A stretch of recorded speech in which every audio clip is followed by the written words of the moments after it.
everybody. Today we are starting with the next chapter, that is chapter number 10, जिसका नाम है grass root democracy part 1, that is the governance.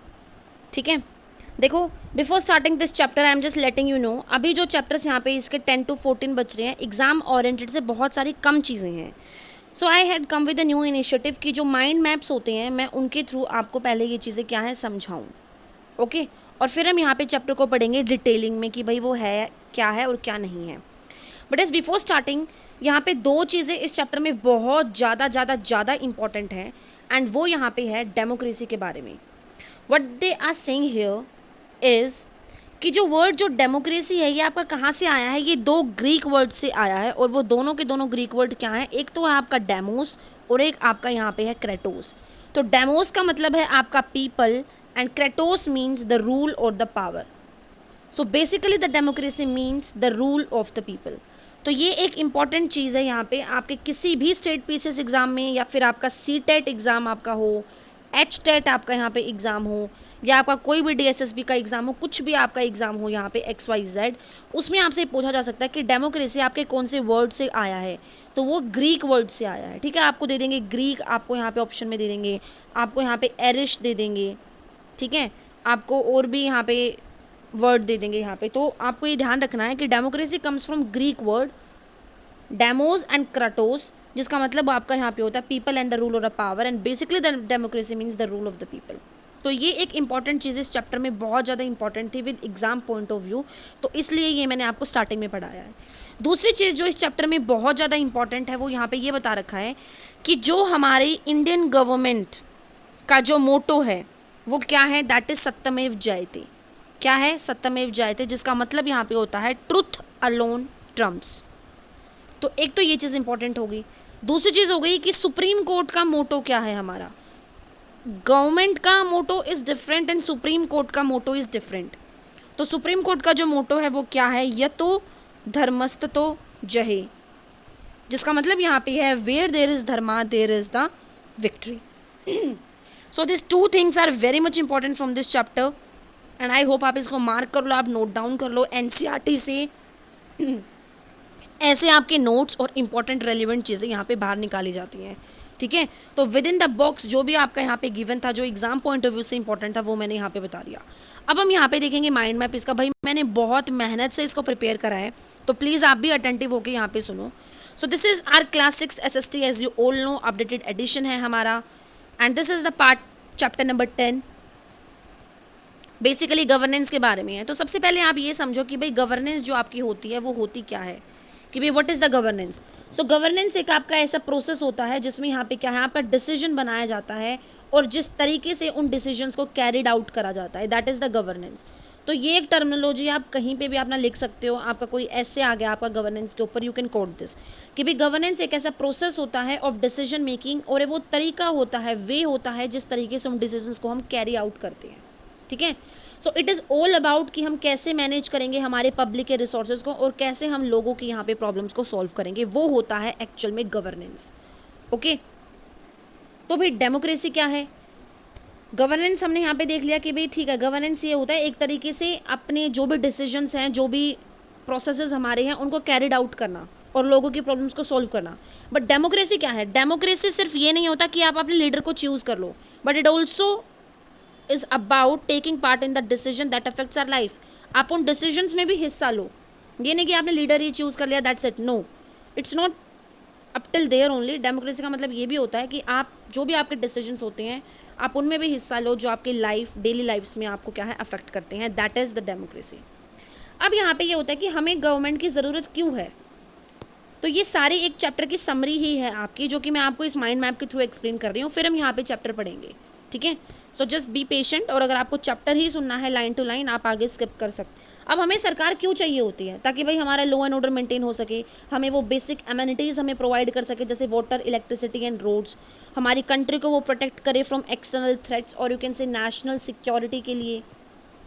Okay, हमें government की ज़रूरत होती है ताकि डेवलपमेंट और इकोनॉमिक ग्रोथ हमारी कंट्री में हो सके, इनइक्वालिटीज़ कम हो, लोगों के लिए वेलफेयर रहे हर जगह, हर किसी को. तो इसलिए हमें यहाँ पे सरकार की क्या होती है, ज़रूरत होती है. नाउ तीसरी चीज़ आती है कि भाई अगर गवर्नमेंट के ये इसलिए हमें ज़रूरत होती है, गवर्नेंस वो होता है, तो इसके क्या क्या फंक्शंस होते हैं, क्या क्या करती है गवर्नमेंट। ऑब्वियसली भाई गवर्नमेंट हर चीज़ वो करेगी, हर जगह अपना एक्सपेंडिचर करती है, वो एजुकेशन में भी, हेल्थ में भी, रोड ट्रांसपोर्ट को देखती है, सिक्योरिटी के पर्पज़ के लिए भी सिक्योरिटी भी करते हो, internal security, external security, welfare schemes लेके आती है लोगों के लिए, अदर बैकवर्ड क्लासेस के लिए, ठीक है, electricity, water supply, cleanliness, sanitation, hygiene, हर तरीके से हर चीज़ को क्या है गवर्नमेंट रन अप करती है। ओके, अब क्या कुछ राइट और रिस्पॉन्सिबिलिटीज़ होते हैं सिटीजन्स के गवर्नमेंट के प्रति और खुद के भी प्रति यहाँ पे। तो राइट्स उनके क्या होंगे कि भाई there is right to equality है, राइट टू फ्रीडम है, राइट टू एजुकेशन है, राइट टू इन्फॉर्मेशन है, राइट टू वोट है, और भी बहुत सारे यहाँ पे राइट्स होते हैं। और हमारे सिटीजन्स की क्या रिस्पॉन्सिबिलिटी होती है, फॉर एग्जांपल जो आपके यहाँ पे DPSPs होते हैं या फिर आपकी फंडामेंटल ड्यूटीज़ होती हैं, क्या होगी हमारी रिस्पॉन्सिबिलिटी कि हम आपस में रिस्पेक्ट करें, हम लॉ एंड ऑर्डर के रूल्स को ओबे करें, अपने सराउंडिंग्स को क्लीन करके रखें, टाइम पे टैक्स भरते रहें, वोट करें, पार्टिसिपेट करें डेमोक्रेटिक के जो प्रोसेस होते हैं उसमें, ठीक है। तो ये होती है हमारे सिटीजन्स के एक तरीके से राइट्स, और हमारी ये रिस्पॉन्सिबिलिटी होती है as the citizen of the country. अब एक और चीज़ आपके यहाँ पे होगी कि भाई जो गवर्नेंस होती है वो हमने देखा कि वो होती है जिस तरीके से हम अपने डिसीजंस को कैरिड आउट करते हैं and we are solving the people problem, और उनकी लाइफ को बेटर करते हैं। यस, अब गवर्नमेंट भी आपके 3 लेवल पे वो काम करती है, that is central, state and the local level पे वो काम करेगी। सेंट्रल लेवल पे काम करेगी तो उसको नेशनल गवर्नमेंट बोलेंगे, और you can say central government. जो स्टेट लेवल पे गवर्नमेंट काम करती है उसको स्टेट गवर्नमेंट बोलते हैं। लोकल पे आपके यहाँ पे आ जाती हैं जैसे कि यूक्सेन से पंचायती राज इंस्टीट्यूशन वगैरह, ये सारी चीज़ें आपकी आ जाती हैं। सो डेमोक्रेसी एक तरीके से वो लोगों को पावर देती है, एंड इलेक्शन जो होते हैं that are the heart of the democracy, और हमें एक्टिव पार्टिसिपेशन करना है सो दैट हमारी जो डेमोक्रेसी है वो और स्ट्रॉन्ग और सक्सेसफुल बने। Okay, I hope you are understanding all this things. अब क्वेश्चन आता है कि हम कैसे पार्टिसिपेट करेंगे इस डेमोक्रेसी में, कि भाई हम इलेक्शन के टाइम पे हम वोट देने जाएंगे, हम ग्राम सभाज की मीटिंग्स को अटेंड करेंगे, हम अपने सजेशंस देंगे, उनसे फीडबैक भी लेंगे, कम्युनिटी का जो भी काम होता है उसमें वॉलंटियरिंग करेंगे, कोई भी इनजस्टिस हो रहा है कंट्री में कहीं पे भी उसके अगेंस्ट वॉइस को रेज़ करेंगे, और हम यहाँ पे अवेयर रहेंगे और एक रिस्पॉन्सिबल सिटीज़न बनेंगे, ठीक है, इन्हीं सारी चीज़ों से। अब यहाँ पे डेमोक्रेसी के बारे में बताया कि democracy means rule by the people, लोगों के द्वारा यहाँ पे रूल होना, rule for the people, by the people and to the people. People अपने लीडर को चूज़ करते हैं थ्रू द इलेक्शंस। हर एक अडल्ट के पास राइट है कि वो वोट करे। लीडर्स आपके इलेक्ट करे जाते हैं ताकि वो सर्व करे कंट्री में लोगों को, in particular they will serve to the people. तो पीपल यहाँ पे पार्टिसिपेट करते हैं डिसीजन मेकिंग में through the feedback, meetings and the discussions. तो डेमोक्रेसी और स्ट्रोंगर आपकी बन जाती है जब सिटीजन्स उसमें एक्टिवली यहाँ पे क्या है पार्ट करेंगे, और यू कैन से अपना रोल प्ले करेंगे वहाँ पे। अब लेवल ऑफ गवर्नमेंट, गवर्नमेंट भी 3 लेवल पे काम करती है, central government, state government and the local government. तो सेंट्रल गवर्नमेंट क्या होती है, जो होल कंट्री के लिए काम करती है, लॉज बनाएगी, नेशनल इश्यूज़ के इंपॉर्टेंट मैटर्स को वो देखती है। स्टेट गवर्नमेंट स्टेट के लिए काम करती है, इम्प्लीमेंट करती है लॉज को अलग अलग सर्विसेज में with in the state. And local government जैसे कि पंचायती राज इंस्टीट्यूशन आपके रूरल एरियाज़ में, एंड म्यूनिसिपैलिटीज़ आपके अर्बन एरियाज़ में, ये लोकल लेवल पे काम करती हैं, बहुत क्लोजली एसोसिएटेड होते हैं ये कॉमन पीपल के साथ, और उनकी प्रॉब्लम्स को समझते हैं यहाँ पे। So this was all about the summary of this whole chapter, जो कि मैंने आपको एक माइंड मैप के थ्रू ये समझाई है, and I hope you remember it and you will remember it, ठीक है। अब हम एक्चुअल में इस चैप्टर को यहाँ पे स्टार्ट करते हैं। तो चलो यहाँ पे without wasting time any more, let's now start. अब ह्यूमन बींग्स हमें पता है कि भाई वो कम्युनिटीज़ में रहते हैं बहुत लंबे समय से, लार्ज नंबर ऑफ पीपल एक साथ रहते हैं, बहुत सारी डिसएग्रीमेंट्स होती हैं, डिसऑर्डर भी होते हैं। तो रूल्स एक नेसेसरी चीज़ बन जाती है सोसाइटी में हार्मनी को मेंटेन करने के लिए, ठीक है। कुछ सिंपल रूल्स भी होते हैं हमारे घर पे जो कि हम एक्सपेक्ट करते हैं कि हम फॉलो करें। स्कूल्स में कुछ रूल्स होते हैं जब बच्चे एग्ज़ाम्स में अपीयर करते हैं हायर क्लासेस में, तो they have the some rules. लोग रोडों पे ड्राइव करते हैं कार वगैरह को, तो उनको भी कुछ ना कुछ रूल्स ओबे करने होते हैं। आप कहीं पे जॉब कर रहे हो तो वहाँ पे भी आपको कुछ ना कुछ रूल्स क्या हैं ओबे करने होते हैं। तो क्या होगा अगर कोई इनको नहीं मानेगा, तो एक सिंपल आंसर होता है कि भाई सोसाइटी फिर अच्छे से काम नहीं करेगी। तो what is basically the governance here means, they are telling एक ऐसा प्रोसेस होता है डिसीजन लेने का, ऑर्गेनाइज करना सोसाइटी की लाइफ को अलग अलग रूल्स के साथ, और इंश्योर करना कि हर कोई उसे फॉलो करे, that is nothing but the governance. और मैंने आपको ऊपर भी एक टर्म बताई कि governance is nothing but a decision making, और किस तरीके से the way these decisions are carried out.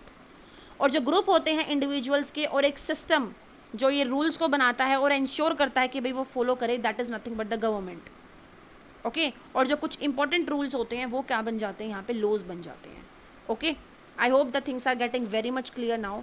This does not mean that rules और लॉज एक बार आपके बना दिए तो फिर वो ठीक है, set once and for all, सबके लिए वो सेम है। No, it's not like that. Just as you might discuss एक पर्टिकुलर रूल आपने घर पे डिस्कस करा अपने पेरेंट्स के साथ, और एक student body might ask the school और यूनिवर्सिटी मैनेजमेंट को पूछ सकते हैं कि भाई आप इस रूल को चेंज करो। तो ऐसे ही सिटीजन्स भी जो रूल्स उनको पसंद नहीं आते या फिर उनके बेनिफिट जो उनको लगता है कि भाई ये हार्म कर रही हैं, सो दे can also say in any rule और the law that is governing the society. मतलब कि भाई जो भी रूल्स और गवर्नेंस आती है आपकी यहाँ पे सोसाइटी में रोल प्ले करने के लिए, तो यहाँ पे सिटीजन्स भी अपना रोल प्ले कर सकते हैं इन चेंजिंग दैट रूल और अ लॉ। तो ये आपके यहाँ पे बता रखे हैं, दिस इज़ एक पूरा रूल और लॉ के साथ आपकी रेड लाइट है, और एक ये रेड लाइट जहाँ पे आपका कोई रूल्स एंड रेगुलेशंस नहीं है। Okay, so these are everything, हर कोई कहीं ना कहीं आपने क्या है रूल्स के अकॉर्डिंग अपने अलग अलग सर्विसेज को यहाँ पे क्या है परफॉर्म कर रही है। तो 3 ऑर्गन्स होते हैं यहाँ पे गवर्नमेंट के। All over the world we have seen कि भी जो डिजिटल टेक्नोलॉजीज होती हैं उन्होंने ट्रांसफॉर्म करा है सिटीज़ के और सोसाइटीज़ के फंक्शंस को भी। यहाँ पे इंडिया में अब तक मतलब 30 साल पहले पीपल हु वांटेड, जो यहाँ पे ट्रांसफ़र करना चाहते थे पैसे अपने रिलेटिव को, उनको भाई एक लाइन में लगना पड़ता था, ठीक है। लेकिन अब आप यहाँ पे देखो कि भाई यहाँ पे UPI वगैरह आ चुका, आप बैठे बैठे ये सब कुछ कर सकते हो।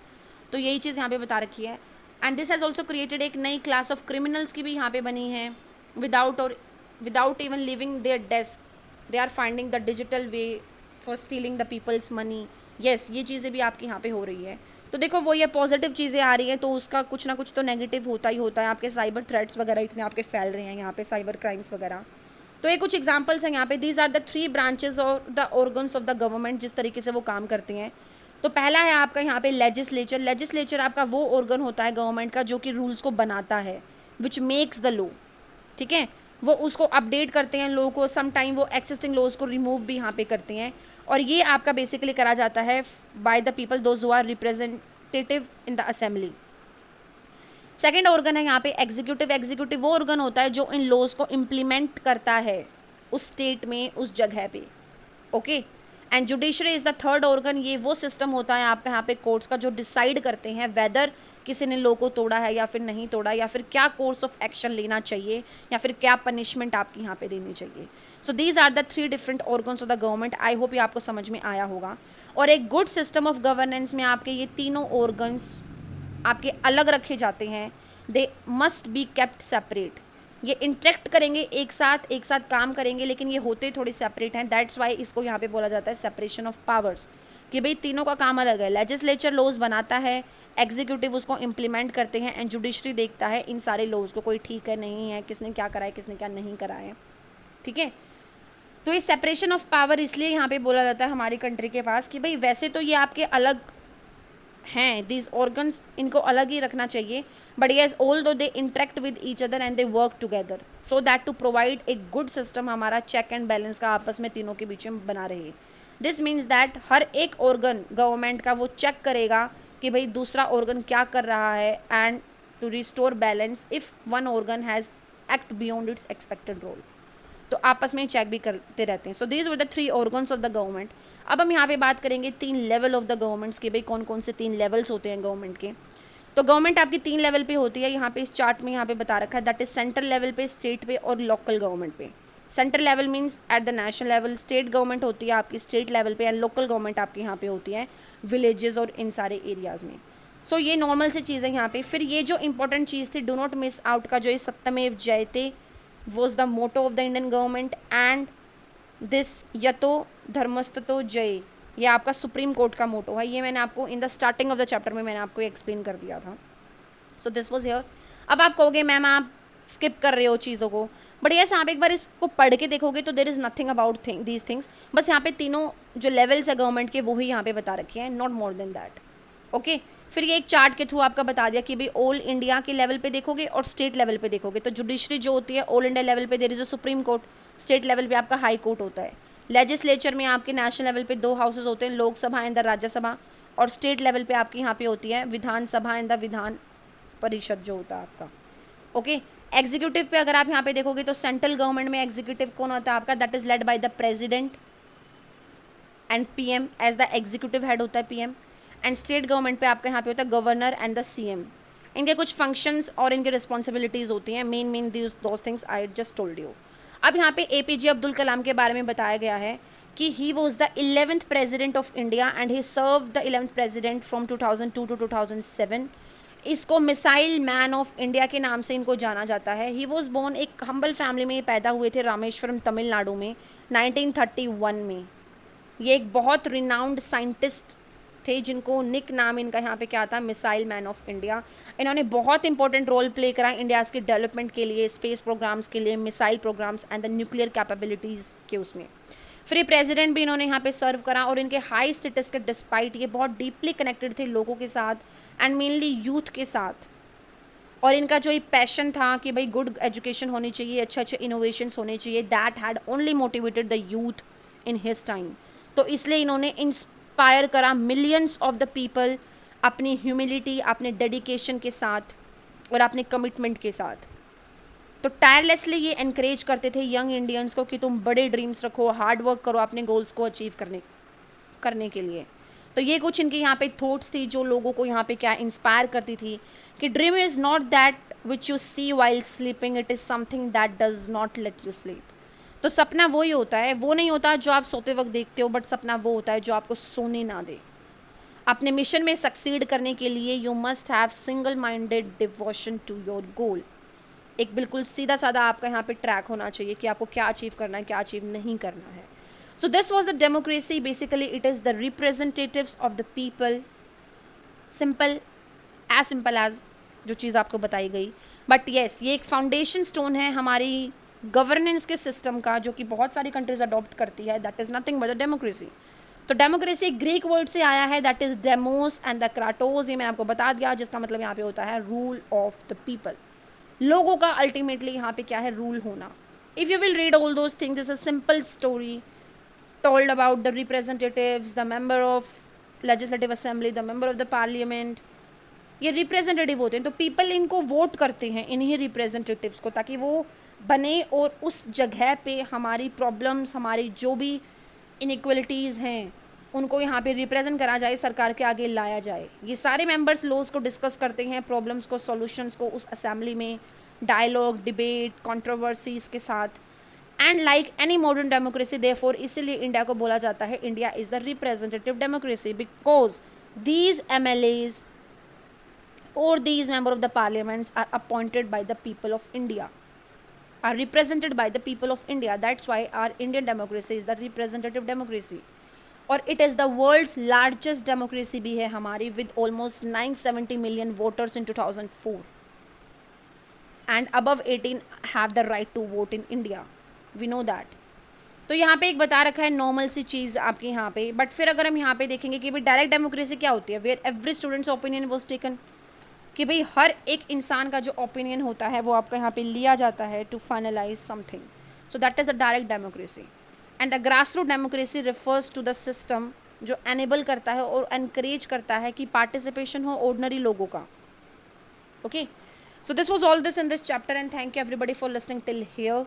आपको समझ में आया होगा, माइंड मैप्स के थ्रू भी आपको यहाँ पे चीज़ें समझ में आई होगी। एंड आपको ये मेथड मेरा यहाँ पे कैसा लगा, भाई बहुत मेहनत लगी है समझाने में, बनाने में, चीज़ों को एग्जीक्यूट करने में। And yes, if you are liking this series then please like, share and subscribe to the channel. Thank you everybody.